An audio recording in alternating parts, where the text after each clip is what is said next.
Most people focus on the moment. Oversight is designed. The workshop, the framework, the new policy, the risk dashboard, the approval by the board. It feels responsible, it feels structured, it feels like control has been established. But the real story of oversight doesn't start when it's designed, it starts the day after. Today we're not talking about governance theory. We're not talking about regulatory checklists. We're not talking about best practice templates. We're talking about what really happens the day after oversight is put in place, when attention fades, when execution begins, and when unintended consequences quietly start forming. Because oversight rarely fails in design, it fails in drift. Let's start with the moment everyone remembers, the design session. The consultants are aligned, the compliance team feels validated, the board feels reassured, leadership feels protected, the framework looks clean, clear escalation paths, defined accountability, reporting cadence, risk appetite defined, controls mapped. It feels structured, it feels modern, it feels safe. And at the time, this decision made sense. The assumptions in that moment were logical. If responsibilities are documented, they will be followed. If risks are identified, they will be monitored. If reports are produced, they will be reviewed properly. If escalation is defined, issues will surface early. On paper, oversight design solves risk, but oversight design is not oversight behavior, and that difference only becomes visible the day after. The day after, everything looks fine. The framework is live, the dashboard is built, the reporting cycle begins. There's calm. In fact, there's reassurance. Reports come in, committees meet, minutes are recorded, risk indicators are green.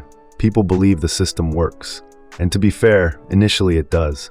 There are early wins, clearer communication, reduced ambiguity, better documentation, increased visibility. The organization feels more mature. No judgment here. Designing oversight is a responsible act. It often improves things immediately, but the quiet shifts don't happen in week one. They happen slowly. This is where invisible shifts begin. Not dramatic failures, not scandals, subtle behavior changes. People begin adapting to the framework, not maliciously, not irresponsibly, just naturally. Managers optimize reports to avoid escalation.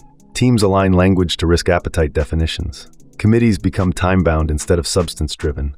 Metrics become targets. And once metrics become targets, behavior shifts. Small compromises appear. We'll address that next quarter. It's technically within tolerance. That's not material yet. We're monitoring it. Oversight becomes performance, then performance becomes optics, then optics become comfort, and comfort slowly replaces curiosity. No one notices the trade-offs because nothing breaks, yet.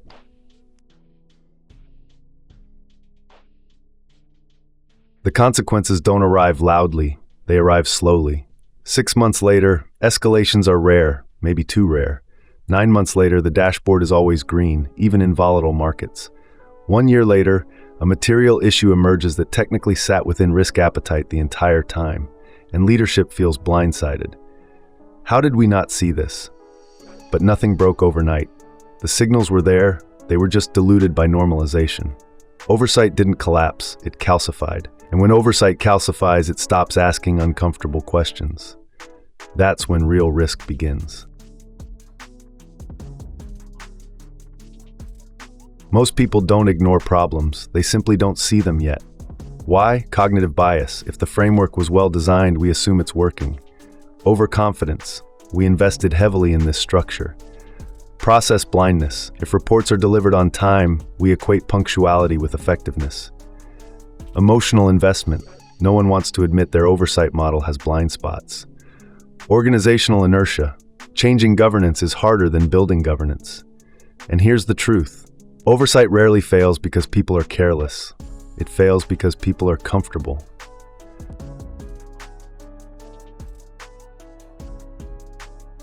Experienced governance professionals don't judge oversight by its design. They judge it by what changes after it's live. They ask, are escalations becoming less frequent because risk is lower or because tolerance is higher? Are committees debating risk or summarizing it? Are dashboards triggering action or confirming stability? Has reporting become ritualistic? They monitor tone of discussions, time spent on red versus green indicators, whether bad news surfaces early or late, whether language shifts from challenge to reassurance.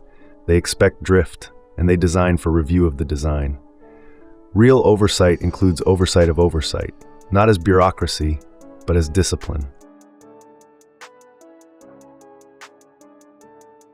The lesson isn't don't design oversight. The lesson is plan for the day after. One mindset shift. Oversight is not a structure, it's a behavior. One framing principle. Every oversight model should include a scheduled challenge of itself. One long-term question. If this framework were slowly failing, how would we notice? That question changes everything.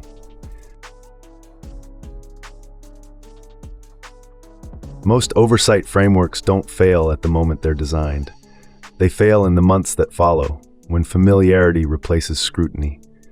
The day after oversight design is when governance either becomes alive or becomes decorative. If this changed how you think about governance, that's the goal. This is the day after. And next week, we'll explore what happens the day after risk appetite is expanded.